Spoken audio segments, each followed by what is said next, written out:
Welcome back to the Acer Team Story Cup. This is Team Liquid versus Invictus Gaming, a best of 9 between these two clans, but a best of 1 between these two players. Each win gives each team a point, and it's currently 1-0 as displayed here in the top right corner of the screen for Team Liquid. And the man who earned that point, spawning in the top left corner of the map, he's red, he's Protoss from Team Liquid, ladies and gentlemen, Mana. And in the top right of Altered Sim Stronghold, we have our blue Protoss player playing for Invictus Gaming. It is Jim.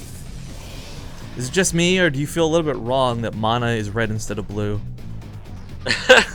Yeah, that's a bit weird actually. You're right. Hashtag nerd jokes, guys. Now, people want to know the bets stance at the moment. Bets will close after this game. Currently, there are 7,642 bets placed on Team Liquid, winning today's Acer Team Story Cup, and 631 on Invictus Gaming. So if Invictus Gaming can pull off a crazy upset, which, I mean, if we're going to be honest, it's unlikely, but absolutely possible. Not because of probability or chance, but because they do have some really good players on their team.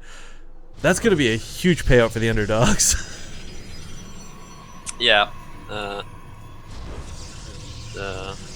Yeah, man. PvP on Altered Sim is... You know what? This is one of the times, though, where you're like, oh, look, this massive map. It's macro, it's 5 bases, but oh, wait, PvP of warping mechanics, so never mind. Yeah. Exactly. And I was having a look here, because it's not uncommon for players, you know, to do some cheeky, super early, like, you know, 4 gates or like 5 gate sellout. I don't know. Dude, not even that. Like 3 gate stalker pressure is becoming a big thing lately, where players are struggling to hold that off. I think for the most part, though, this like PvP is one of the most, what's the word, delicate matchups, I would say, because no other mirror matchups hinges so heavily on you losing 1 unit that can cost you a game so early. Like 3 stalkers versus 2 zealots versus 3. It's such a big deal. Now. What's nice is because we don't have proxies, and because I know that Jim is so freaking good at Protoss, and Mana's not too bad himself, I'm kind of hoping we get that late game PvP.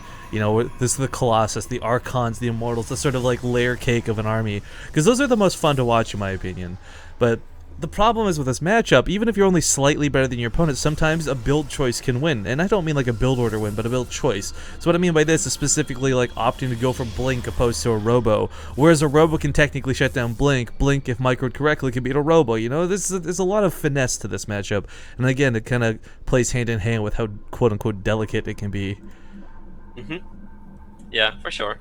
And for now in this game, we see a very conservative opener. We had it was really nice for Mana here, because he did scout Jim right away, like first scout, so that was, you know, luck on his side now. And look, Mana actually gonna catch the probe of Jim, so Jim's gonna get no scouting information in this game.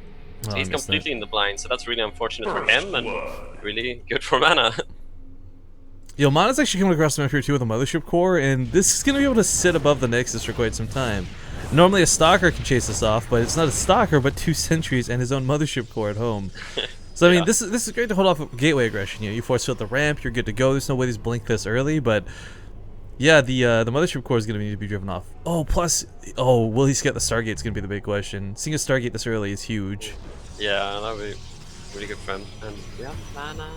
I mean, a Stalker beats a Mothership Core, so he's got that going for him. A couple probes being pulled, rightfully so. Nice. Little pressure here. Guardian Shield gonna be popped.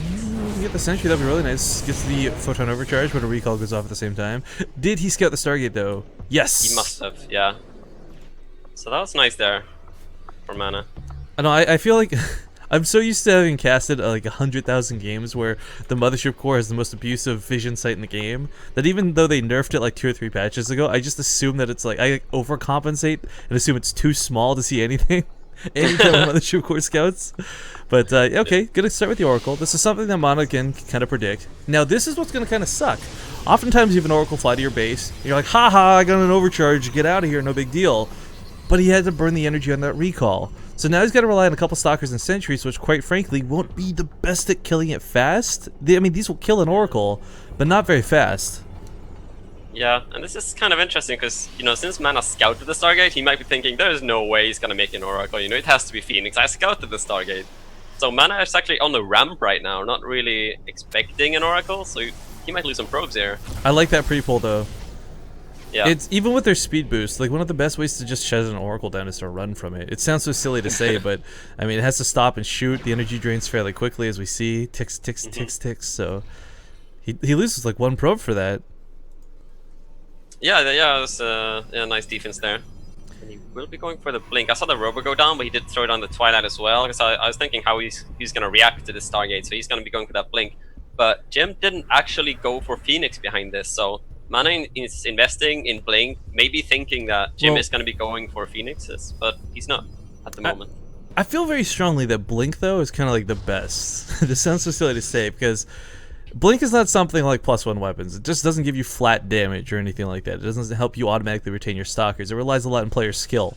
And if you're really freaking good at timing your blinks, finding positionings, I kind of think blink can beat all, in the early game at least. Obviously, that gets a bit negated when there's like 10 immortals in play, but in the early game like now, I think blink is one of the strongest things you can go with. Yeah, it's gonna be nice for him. We'll to see what what he decides to do with it. If he's gonna be aggressive at all, but like let's say he doesn't do any pressure at all, then that isn't gonna be that useful for him later on, where you're gonna want to have Zealots and Immortals and Archons over Stalkers.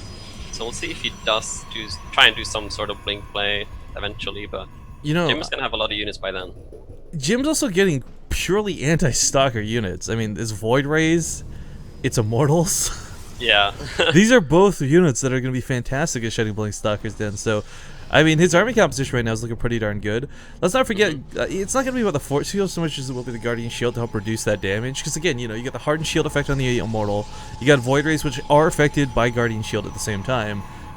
I mean, typically you see Void Rays, you're like, haha, you blink under them, pick them off real quick. Not going to be the case here.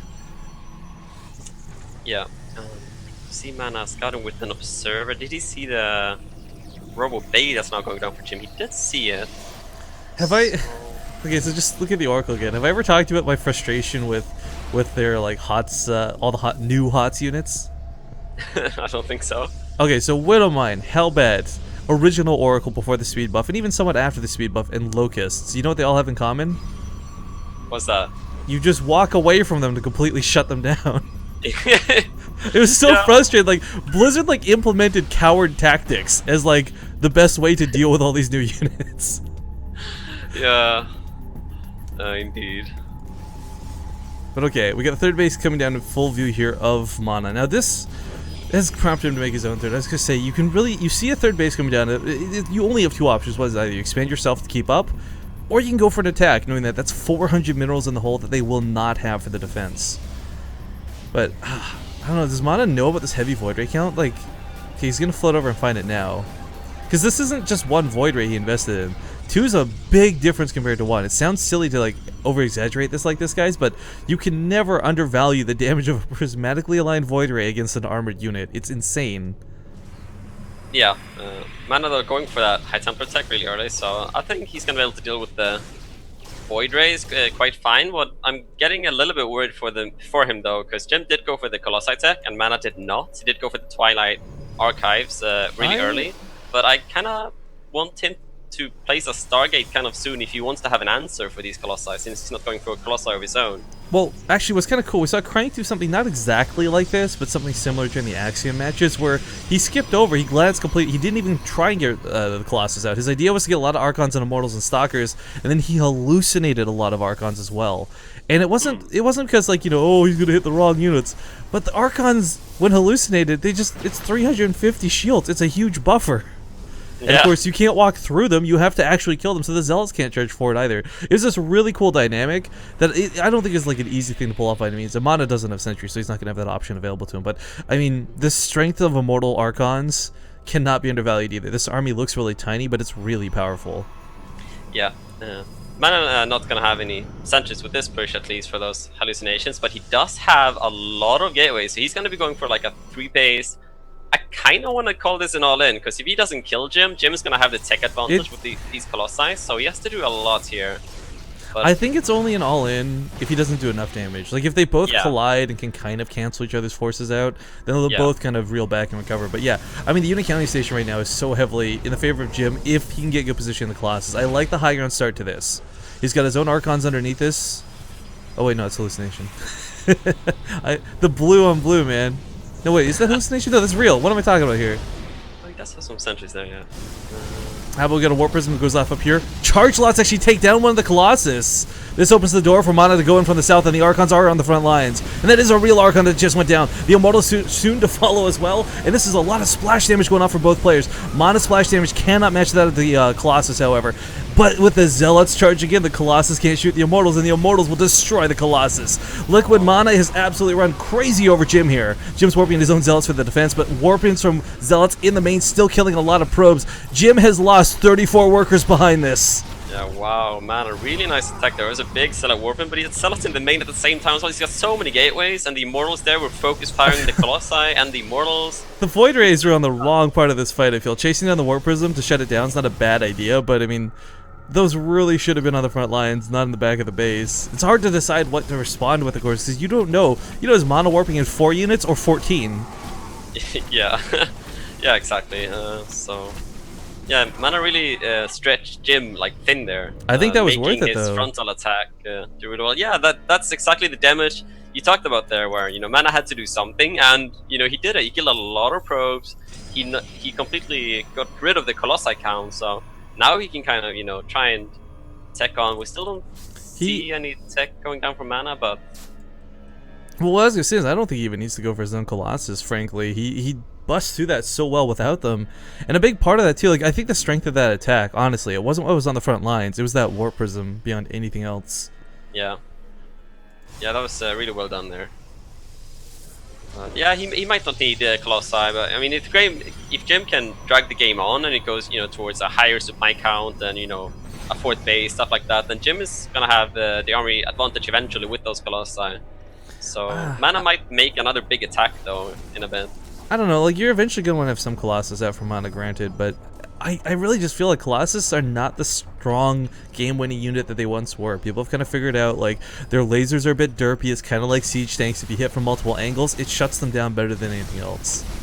Yeah, and also with such an open map as well. Like, if Mana fights in the open like this, yeah, that would be really good. Of course, Zealots with charge will connect real fast. There's not a lot of anti-air here, but it's worth noting the Void Rays actually don't have a lot to destroy themselves. Not a lot of these units are armored. The Immortals are actually not going to be that great here. They don't have any bonus damage versus the Archons. Mana takes a very bad engagement, and now he's got to disengage. Can't quite recall, can't quite time warp. This is a bit rough for him to deal with. He's going to lose a couple of Immortals on the retreat if not careful. More Zealots warped in here to buy himself a little more time to get those precious units back home. Yeah, Mana's got a big Immortal lead, but Jim has so many Archons that they don't really care. They just push on through and splash the Zealots down, and the Immortals don't do that well. I know, like, 24 damage is still 24 damage, don't get me wrong, but you're right, like, it's not bonus versus armored by any means. These are psionic units, and quite frankly, the only thing the Immortals are going to be good against is this Colossus, so Mana's getting his own. Archons granted. He's going to do this really nice collision of forces, but I think that little bit of AoE from the Colossus is going to be what tips the balance of this perhaps in Jim's favor. But with the Warp Prism behind him warping in Zealots, that's going to give Mana the edge he needs coming in from behind. Like I said, attacking from multiple angles, Zealots charging into the Colossus. It can't fire on the top of the Immortals. It can't fire on top of the Archons. Oh, that Warp Prism is going to go down. He's got to back up though. Mana, oh dear, lost his Mothership Core as well, so there's no chance of an overcharge. There's a good fight from Mana, but like in the end, wow, that's 12 freaking Zealots warping in. No matter how you look at that, that's gonna be rough. There's still Void Rays in the air, and there's no anti-air by that cannon either. I don't know why he's backing off of those. You could actually just kill the Nexus with. Yeah, I was a bit surprised Mana went for the fight there, like defensively. I thought he was just gonna photon overcharge and kind of fight defensively, but he did take the fight to Jim there. This is a fight that Jim had to make, though. He lost so many workers behind this. Yeah. And the probes are pulled into the fight a little bit. Not something you want to see happen, of course, but it is necessary. There's so many Zealots from Mana, though. As he charges to chase across the field, he might even pick off a couple of these Archons. This is absurd. This is 20 Zealots. Yeah, it's a lot of Zealots. And kind of that, like, Jim focused down the Nexus there, but he did lose like a lot of Zealots to get the Nexus, and Mana kind of abused that small timing window where the Nexus was about to die, so Jim had to commit to kill the Nexus, and then Mana traded really efficiently despite losing the Nexus, so he might be able to counterattack, but... I kind of feel like if Mana wanted with 20 Zealots, he could focus on a Nexus himself. Especially with 2 Immortals. Yeah. But of course, you don't want to be that desperate. Now, it's worth noting still these Void Rays in the air, guys. These have been an absolutely sound investment out of Jim. They don't have a whole lot of kills each, 9 and 4 apiece, but they've been through every battle so far this game. They've been dealing a ton of damage, and of course, they eventually clean up that Warp Prism in the end of the game. Mana, they're coming the Archon count. Okay, hang on. Unit County Station 19 to 23. This is going to be so rough to deal with. The Immortals in the back, of course, still not eating a whole lot to this fight. And those Void Rays, granted they're not dealing bonus damage either, but they're shooting for a ton. That attack speed is such a big deal. I forgot about Blink Stalkers. I forgot he invested in Blink. That's a bit nasty to deal with. Kind of going for the hit and run, realizing he's starting to bleed these units out. He does have a Mothership Core over here. No, what is he? Oh, he needed the Time Warp! Mana just lost the Mothership Core to a cannon. If he'd been able to Time Warp, if he'd been able to recall, he could have saved a lot of these units, but now his army supply is just in the gutter. Yeah, it's just rough. I mean, they have the same economy still. Like, Mana will be able to reproduce, but he's quite behind on army now. Jim has a lot of Archons, or he did have a lot of Archons in that engagement, killing those Zealots off so quickly. Well, that's the thing too, let's not forget, like, the easiest things Mana can warp in are Zealots, but Zealots aren't exactly super effective versus Archons. Yeah, exactly. Jim had like 5 Archons in that battle, and Mana had a lot of Zealots, but, you know, when you try and engage into... When Jim had the Defender's Advantage there, the Archons did really well. But Mana does have some Archons himself now. We'll have to see how this battle goes. Yeah, and I just, you know, it sucks. He can't obviously blink in there with 4 Stalkers, 3 Stalkers to pick off the Void Rays, but yeah, it's kind of a necessity at this point. Again, these, like, I wish there was damage meters in this game. We could show you guys. The Void Rays have just been going ham for like 5+ battles at this point. But Jim, you know, he's looking to come in here, storm this Nexus once again. Mana can either deal with the army or deal with the Nexus. He can't defend both, I don't think. He's going to lose most of what he's got here on the left side. But the north side looks like it might just win the fight with the Archons not quite getting opposed here by the Zealots. More Warp Runes coming in from Mana, but the Void Ray still standing strong. We even have probes being pulled into this, and ooh, you never really want to pull probes into Archons. That's splash damage. Jim had 8 Archons in this battle, so that's a lot. GG.